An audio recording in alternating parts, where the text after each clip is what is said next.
It is August 14th, 1994. Nearly 500,000 people have descended on Winston Farm to commemorate, if you could call it that, the 25th anniversary of the now iconic Woodstock Music and Art Fair. And well, this is not your father's Woodstock. Forget peace, free love, crowds of colorfully adorned hippies swaying in place. LSD has gone by the wayside. What the kids are really into these days is speed. They're jacked up, anxious to create chaos, and it just so happens that a trio of instigators are about to step on stage. Oh, what is this fucking free hippie love shit? How you doing, all you rich motherfuckers? Their names are Billy Joe Armstrong, Mike Dirnt, and Trey Cool. They are ready to cause a scene. Adding to all of this is a setting of near-apocalyptic standards. Stretching out beyond the stage is a wasteland of mud, trampled ground, sodden tents. And just as Green Day begins to play, torrential rain comes pouring down. And things would only get worse from there. In no time at all, Green Day and their audience have turned on each other, launching insults and handfuls of mud back and forth. Hey, look at me, I'm a fucking idiot! After over 40 minutes of this, Green Day finally leaves the stage. Hey, everybody say shut the fuck up and we'll stop playing. Wait, 1, 2, 3. Okay, we're gone. Goodbye. And in the chaos of it all, Mike is tackled by a security guard who mistook him for an audience member,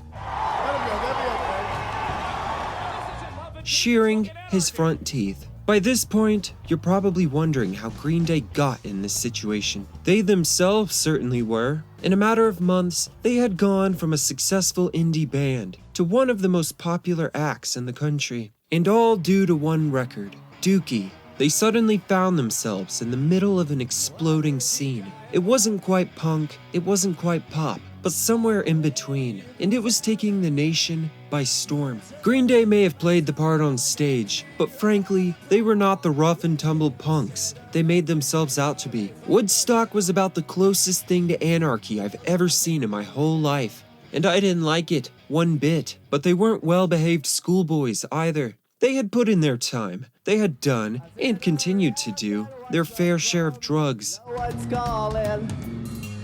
Call me pathetic, call me what you will. Like so many breakout releases, Dookie was a culmination of years of work, of pain and gradual success. And today, it is these experiences, these stories we will focus on, so as to begin to understand just how Green Day became Green Day.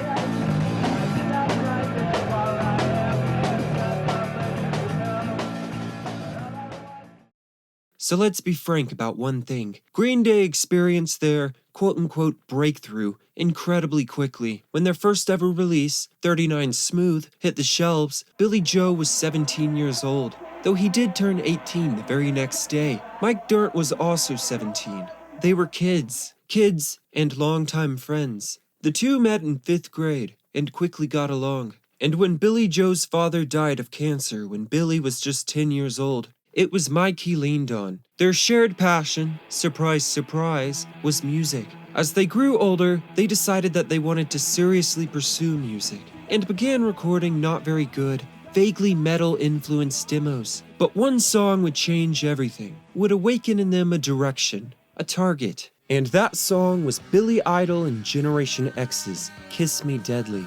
It was perfect, a song that was melodic, but also infused with the frenetic energy the two were already drawn toward. In 1987, at the ages of 15, Billy Joe and Mike would officially form a band. Sweet children. Despite their young age, the two were capable. They got bookings aplenty, and at one of these shows was a man named Larry Livermore, co-founder of a little label named Lookout Records. This was not a big show, anything but. It was hosted in a cabin at the foothills of the mountains. They turned up all ready to play, and as it turned out, because the weather was so bad and because it was so far up into the mountains from town, none of the kids had bothered coming. There was actually 5 kids turned up, and Billy and Mike and Al from Sweet Children didn't express any disappointment or disillusionment at all. They just came in and At first we had to set up a generator. There was no electricity, and we had to start a fire in the wood stove because it was freezing.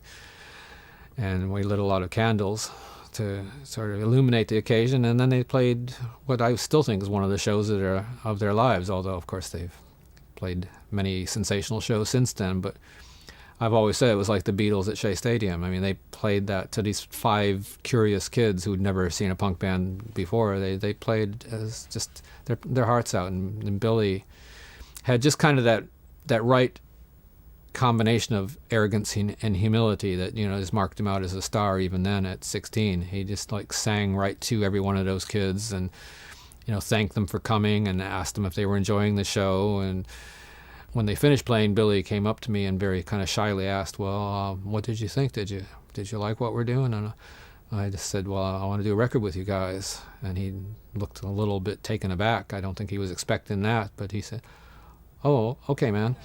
And that was that. And it was not long after this, with Livermore pushing for an EP release, that Sweet Children became Green Day. To avoid confusion with another area act, Sweet Baby, Green Day, famously, is slang for a day spent smoking marijuana. Billy Joe would later say, I think we have the worst name in the world. I really do. During Christmas holiday of 1989, Green Day came together at Berkeley's Art of Ears studio to record their debut effort, 39 Smooth. While Billy Joe initially returned to school following this, he then promptly decided to drop out, work some odd jobs, and focus solely on music. The album was released on April 13, 1990, and despite Livermore having next to $0 to spend on promotion, the record quickly garnered cult status, and following the school year, in the summer of 1990, Green Day would embark on a 45-day US tour to promote the album. Joining along as roadie was Eric Comet Bus, already well known in the scene for his Comet Bus zines. And it's thanks to him that we have this wonderful artistic representation of the tour, littered with one-sentence summaries that really hammer down the fact that this was basically a tour van full of children. Highlights for me include, got 35 fucking mosquito bites, had to take Billy Joe to the hospital for really bad poison ivy, couldn't find coffee anywhere, bought beer instead, then got busted and had to pour out a whole case. Used the bathroom right in the middle of that famous tunnel where they filmed the chase scenes for Blues Brothers. It was also during this tour, in Minneapolis, that Billy Joe would meet his future wife, Adrienne Nesser, a chance encounter that aroused quite the infatuation. Despite this initial time spent together supposedly being platonic, the tour, all things considered, was a huge success. The band arrived home just happy having seen the country. But as the end of the summer drew near, so did a slight hang-up, one involving their drummer. His name was John Kiffmeyer, but he was better known as Al. And being 2 years senior to the others, was sort of the daddy of the band, the one who actually possessed an iota of practicality. And it was exactly this trait that led to John walking away from the band. A fact which Billy Joe and Mike only discovered when a mutual friend told them John was planning to take a, quote, hiatus to finish his last 2 years of college. Now, John didn't think this was too unreasonable. They were all young, and they could still play occasional gigs on the weekends or on holidays. But for Billy Joe and Mike, whose sole, obsessive focus was music, anything but 100% devotion was not enough. Billy and Mike were devastated. Billy told me, Billy was just 18 at the time and had just left school. And he later told me that, his whole life was, kind of around this band, and he couldn't even comprehend what Al was on about. But the thing is, there was kind of a socioeconomic and cultural kind of divide between Al and Billy and Mike. And although they worked really great together, to Billy and Mike, music and playing in a band was their life. That was it. Al had other ambitions and other ideas. I put it down to there being sort of blue collar working class and Al being more middle class, from a more prosperous background. He had this idea he wanted to go to college, and not just go to college, but have a full-on university experience, living there and becoming part of it. By this point, Green Day was very familiar with Tré Cool. He played drums for the Lookouts, which if you can't tell by the name alone, was Larry Livermore's band. And Billy Joe had actually played alongside Trey on a recording, contributing guitar and backing vocals for a Lookouts track. So Green Day approached Trey, and he began practicing with the band. Pretty soon, it became clear that he was Green Day's drummer. They began playing shows. There was one last little bit of awkwardness though. John, he was still in the area. He still had interest in the band, and perhaps didn't quite realize that he was essentially replaced. More than once, he stepped forward and replaced Trey for a gig, including on a huge, sold-out show alongside Bad Religion. I'm sure Trey'll never tell me that it bothered him, Billy Joe would later say, but that was a pretty awful thing we did, letting Al play that last big gig. Soon after though, they named Trey as their permanent drummer. John was given the news. Things could not have been going much better for the band. Trey was a significant improvement over John. He did something to Trey's head.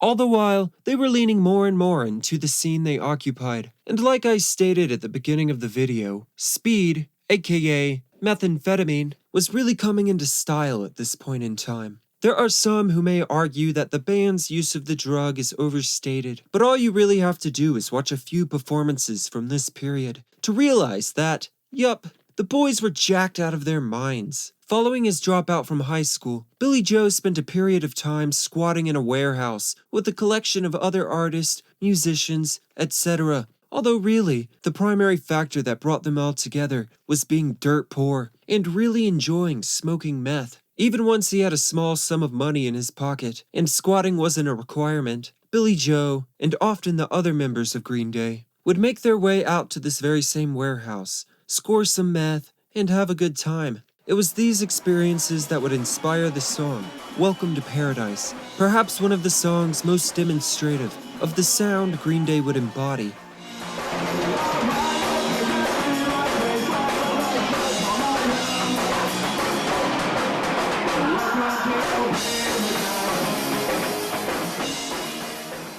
Already, they were far more pop than punk, although that genre would not be disparagingly tossed at them until the success of Dookie. Green Day sounds nothing like Nirvana, but their appeal was very much born out of the same circumstances. Two incredibly gifted songwriters, Kurt Cobain and Billy Joe Armstrong, who occupy a sound, a scene. But rather than diving deeper into that scene, they instead repurpose the sound they already occupy and frame it in the context of pop music, leading of course to the infamous label, Sellout. Do you have the time to listen to me? In May of 1991, Green Day would begin recording on what would become their second album, Kerplunk, once more returning to Berkeley Art of Ear studio, but it appears they had gotten a bit ahead of themselves. After recording 6 tracks, the group suddenly realized that they didn't have the material to produce a full LP. No matter, Billy Joe kept writing, digging just a bit into the archive, and in September, they would return to the studio. The band only spent 4 days recording. That was all it took. The album opens with 2,000 Light Years Away, a song written about his future wife, Adrian.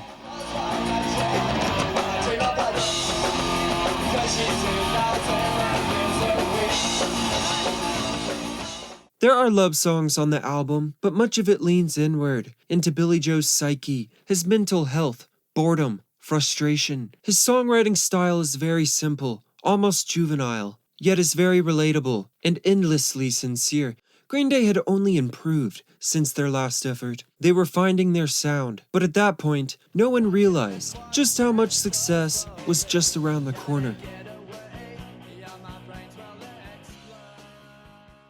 It was time for Green Day to take the next step. In late October 1991, the group flew overseas for a tour of Europe. It was a sloppy, hastily arranged affair, and the band was about to get far more than they had bargained for. Green Day had obviously played their fair share of dingy, smoke-stained basements and other unsightly locations, but many of their shows in Europe were to be played in legitimate squats, far more resembling the methed-out warehouse than an actual venue. It wasn't summer anymore. It was cold just about everywhere they went. Very rarely was there heating of any kind. It was an isolating, alien environment for the boys out of California. Billy Joe would recall, When we went to Europe, we didn't know anything. We were like, sure, let's book some shows in Europe. But when we got there, suddenly we were nervous. Some of the shows were scary. Suddenly we were playing shows with these other bands who were just tougher than us. I remember one of them was called So Much Hate.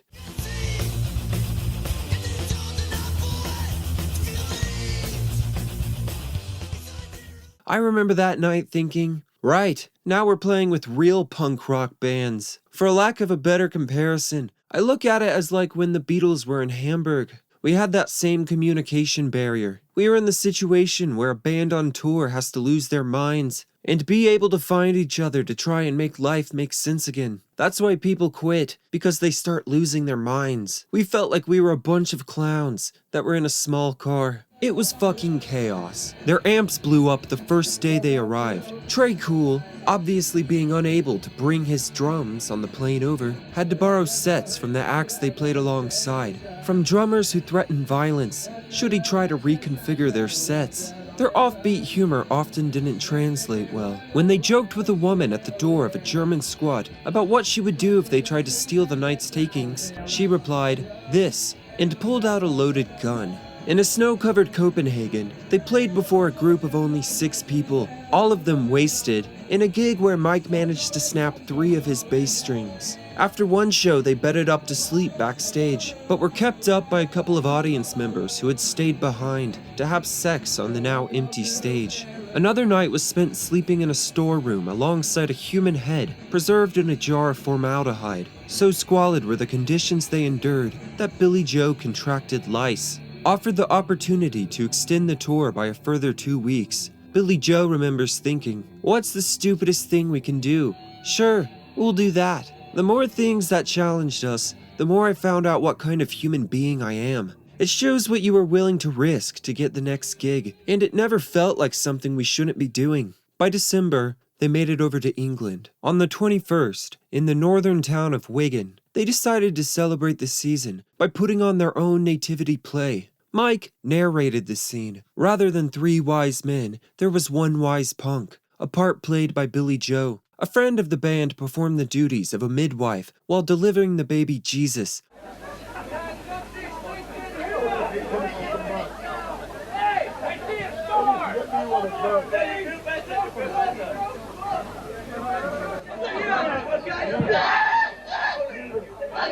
Yes, ladies and gentlemen, Mary was in deep despair. She didn't have a thing to deal with. Yo, sit down, man.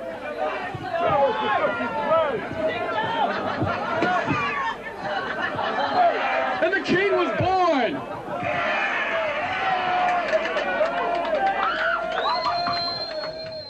For Christmas, they had arranged to stay with Sean Forbes, the frontman of Wat Tyler, though he quickly grew tired of their company, and passed them off to John Montague of Knucklehead, who went out of his way to get the group as fucked up as possible. I said to them, "Come up to our house in Bath." We had this big old squat house, and on Christmas Eve they showed up, and we fucked them up. We took them out around the town. I remember that Trey kept going on about how you couldn't get really good weed outside of California. So I took him to a friend of mine who gave him lots of Nepalese hot knives, after which he became a very, very ill boy. But we just spent the night tearing around Bath, causing havoc, really. It was not long before this, on December 17th, that Lawrence Livermore arrived in England and convened with the band, brandishing copies of Kerplunk. Thus, the band decided that today was the day the album was released, and around 300 lucky souls in Southampton would receive the work an entire month before its formal release on January 17th, 1992.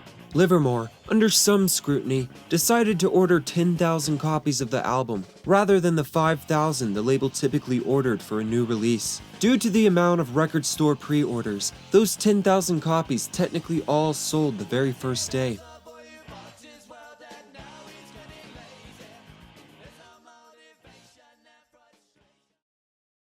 There was no ignoring the success of the album. A&R heads at major labels began to take notice, and eventually, Green Day had to make a choice to either stick by the small label that had given them a shot, or to try and make the leap to a much, much bigger fish. At the end of the day, there was only one way forward. Sometime guess it must have been still probably late spring. Somebody said to me, "Oh, you know, they're talking to, like, you know, the major labels are coming around to talk to Green Day now."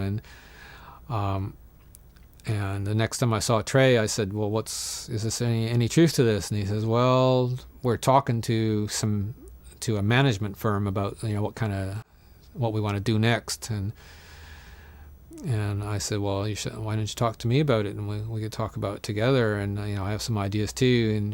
And I kind of said, "Well, why don't you get Billy and Mike down, and we'll have a meeting." And so we sort of all sat down at the local cafe, and within a few minutes it became clear they were more than just talking. They'd already pretty much agreed a deal with this management firm, and a management firm who were, you know, determined to get them a major label deal. And so, I mean, I knew at that point there wasn't much I could do about it. In the end, they decided to sign a Reprise, which is part of Warner's, because they were impressed by their A&R man there, Rob Cavallo, who was, you know, he was a young guy. He was quite newish, but he'd sort of made a name for himself. He was also a producer, so he was able to offer that service as well. Yeah, I think he loved them for much the same reasons that I did. You know, he was a big Beatles fan. He saw the connection there. He saw their potential, and, you know, he told me and he told the band, you know, I don't really want to change anything. We'll just get some, you know, maybe some better production qualities, but other than that, we want you to keep on doing what you're doing. They just kind of continued on a bigger scale with just what I'd done. You know, he put them in a room and turned the microphones on and let them go.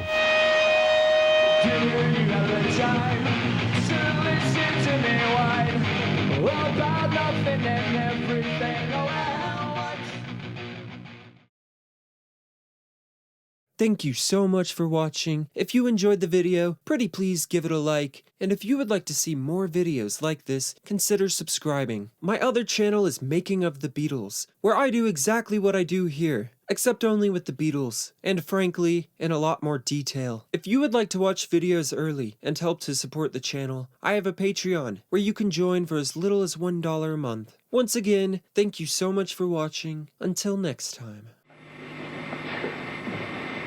Eyelashes. And I tend to draw on myself when I am frustrated. This is another stupid tattoo. It means potent male. Let's take a look at that. There's only 5 of these. It means you are a potent male. Yeah.